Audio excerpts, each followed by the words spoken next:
Dios le bendiga a todos en esta hermosa oportunidad. Seguimos estudiando la palabra de Dios.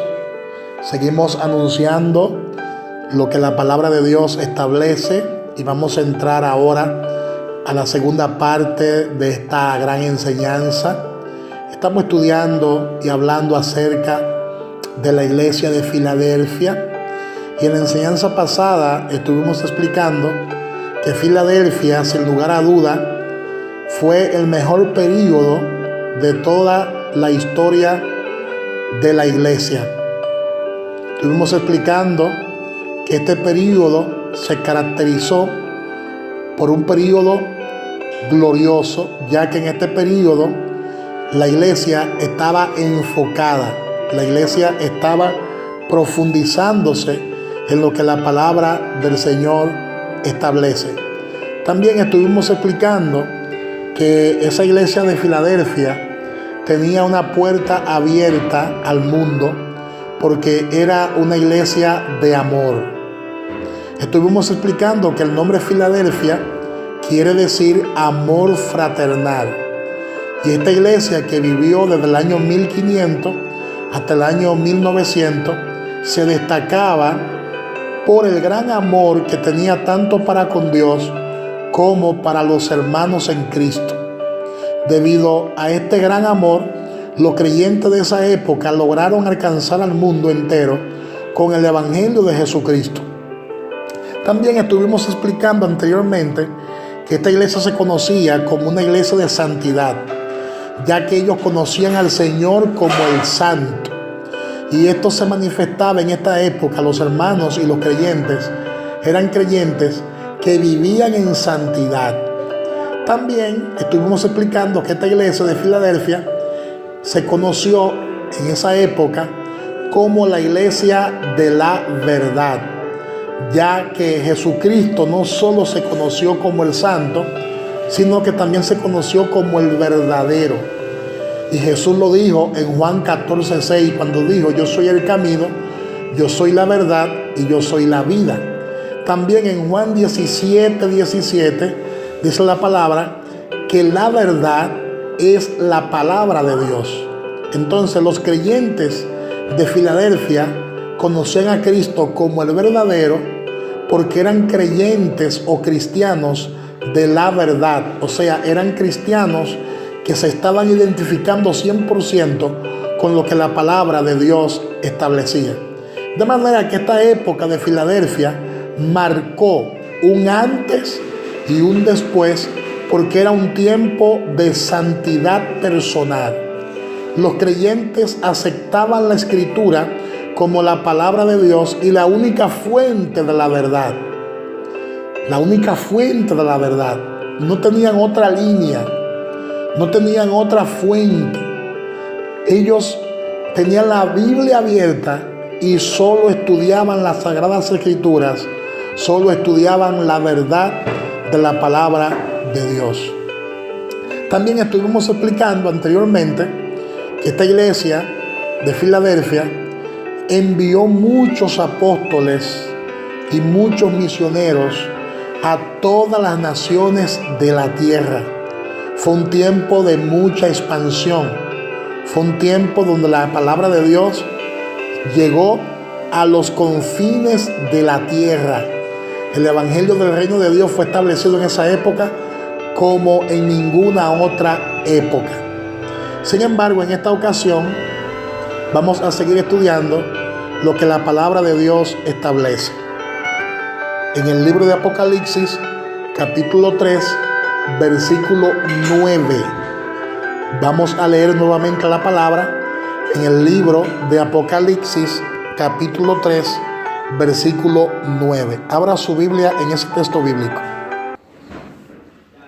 Dice la palabra: he aquí yo entrego de la sinagoga de Satanás a los que se dicen ser judíos y no lo son, sino que mienten. He aquí yo haré que vengan y se postren a tus pies y reconozcan que yo te he amado. En el día de hoy estaremos hablando acerca del apogeo de esta iglesia de Filadelfia. Durante el período de Filadelfia, desde el año 1500 al año 1900 después de Cristo, la iglesia llegó a su apogeo y nunca llegará a lo mismo otra vez antes del arrebatamiento de los cristianos, según explican y dicen algunos eruditos de la palabra de Dios. En Filadelfia podemos observar la entrega del enemigo.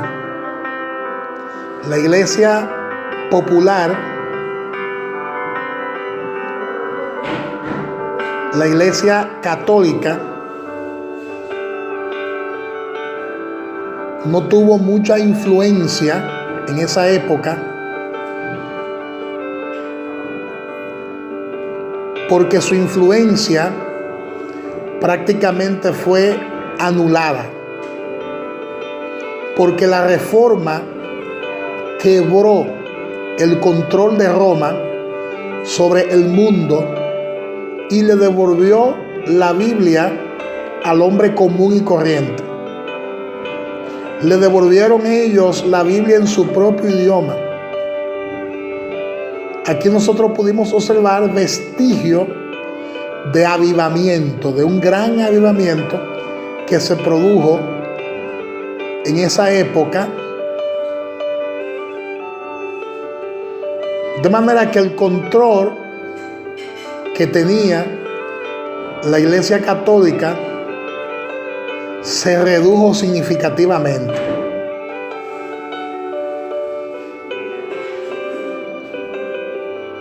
Se redujo significativamente. Eso es para que usted pueda ver que cuando la iglesia del Señor se vuelve a Dios y a su palabra, la religión comienza a retroceder. Los espíritus religiosos comienzan a retroceder. Cuando el hombre se vuelve a Dios,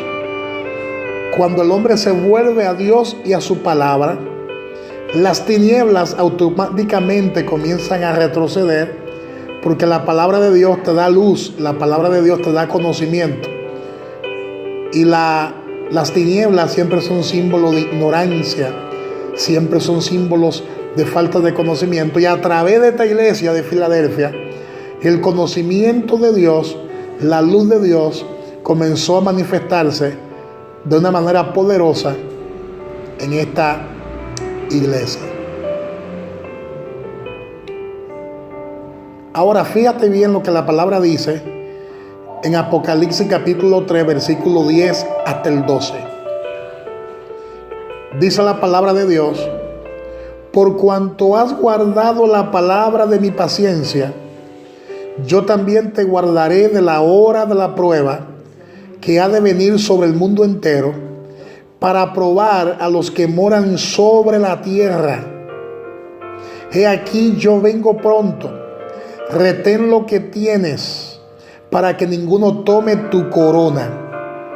Al que venciere, yo lo haré columna en el templo de mi Dios, y nunca más saldrá de allí.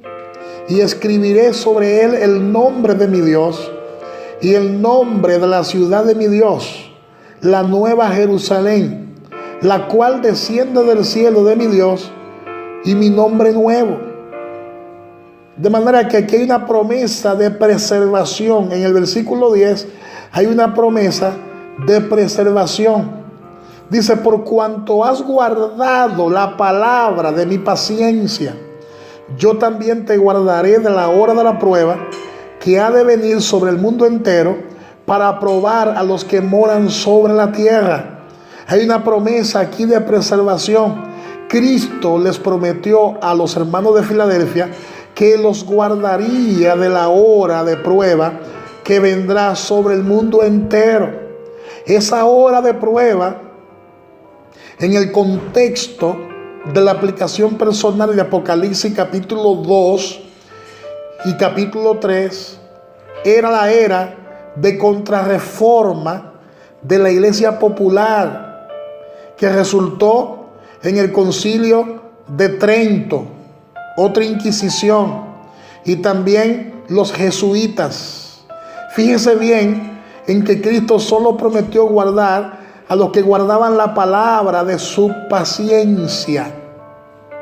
Fuera de la Biblia no hay protección contra los ataques del enemigo. Los jesuitas en ese tiempo y los concilios católicos en esa época engañaban a los que no conocían la Escritura. Y es igual en el día de hoy. Si uno quiere la preservación divina para no caer en la trampa del diablo, tiene que guardar la palabra de Dios. Si no lo hace, nos convertimos entonces, o se convierten entonces, en presa fácil del enemigo. Y es de vital importancia que usted entienda que este es un texto de doble referencia. Se refiere tanto a la época de la iglesia de Filadelfia, como también se refiere a nuestros días, a nuestra época. Tenemos que guardar la palabra de Dios para ser librados de la hora de la prueba que viene sobre el mundo entero para probar a los que moran sobre la tierra. Y dice el versículo 11, he aquí yo vengo pronto, Apocalipsis 3:11. Léalo conmigo nuevamente, por favor. Dice, he aquí yo vengo pronto, retén lo que tienes para que ninguno tome tu corona. Aquí el Señor nos da un mandato de motivación. Lo que los hermanos de Filadelfia tenían era mucho. Tenían un corazón para guardar la palabra de Dios, para no negar el nombre de Jesucristo. Muchos en esta época recibían su galardón completo porque eran fieles al Señor, eran fieles a Dios. Y por eso muchos que vivieron en esa época o en ese periodo de Filadelfia recibirán su galardón completo por su fidelidad a Dios. Y si nosotros queremos recibir lo mismo, tenemos que vivir como ellos vivían. ¿Y cómo eran que ellos vivían? Ellos vivían con la Biblia abierta. El corazón de ellos estaba abierto a la dirección del Señor. Y en su fanatismo, por decirlo así, en el buen sentido de la palabra, y en su fanatismo radical, ellos estaban buscando a Dios, pero a la misma vez estaban buscando a los perdidos, estaban buscando a los pecadores. Tenían pasión por las almas, tenían pasión por los perdidos, tenían pasión por la gente. Y aparte de eso, amaban a Dios con todo su corazón. Y escucha bien, en el versículo 12 hay una promesa. Apocalipsis capítulo 3, versículo 12. Léala conmigo esta gran promesa. Dice, al que venciere, yo lo haré columna en el templo de mi Dios, y nunca más saldrá de allí. Y escribiré sobre él el nombre de mi Dios y el nombre de la ciudad de mi Dios, la nueva Jerusalén, la cual desciende del cielo de mi Dios, y mi nombre nuevo. Lo que ellos tenían era mucho, pero también Dios le había dado a ellos muchas promesas. Cristo también le dio una promesa a los que vencerían.